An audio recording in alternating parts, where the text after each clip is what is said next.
Double shooting and a woman stabbed and killed. You're watching WBTV News at 11. I'm Siobhan Bryant. And I'm Molly Grantham. These two crimes happened blocks from each other on Tryon Street. This on a night city leaders are meeting to talk about the impact of youth violence on our city.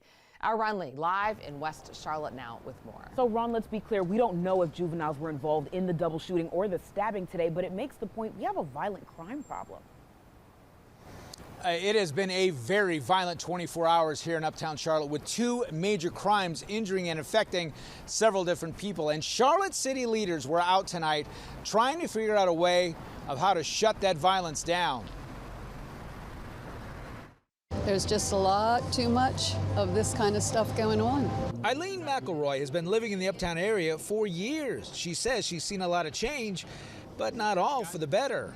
It's more sad than I can tell you. I've been here for 17 years now, and just in that time, it has just changed so much. Elizabeth Rizzo enjoys coming to the Center City area, but was taken aback by the sight of all the police blue lights. I don't think I would dare leave the confines of my condo after 10 now. Medics says they rushed two people to the hospital this afternoon, both shot, one in pretty bad shape. Very surreal to see it happening, and it's very concerning. Cade Curry works uptown, close to the crime scene, and he says he'll be keeping an eye out. Maybe it's probably, better to just keep an eye out. At the same time Charlotte police were dealing with the investigation, city leaders were trying to figure out a way to curb violence in the area. Reduce the number of youth that are entering the juvenile justice system. Youth crime was a topic of discussion at Monday night's board meeting.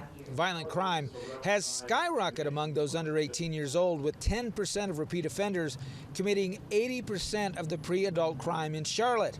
Juvenile property crime is up 86%, gun incidents up 33%, and auto thefts are up nearly 200%. And thinking about the trauma that youth are experiencing when they're exposed to violence. The board looked at a multi-layered strategy when it comes to curbing youth violence, including reopening a juvenile detention center. We had that top 10%.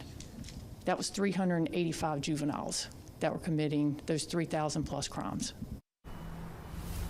Now, the chief tells me that they're not going to arrest their way out of the situation. There are programs and things that they can do to help. It's just a matter of fine-tuning to see what works best and what will solve this crime epidemic that we're currently involved in. In Uptown Charlotte, I'm Ron Lee, WBTV on your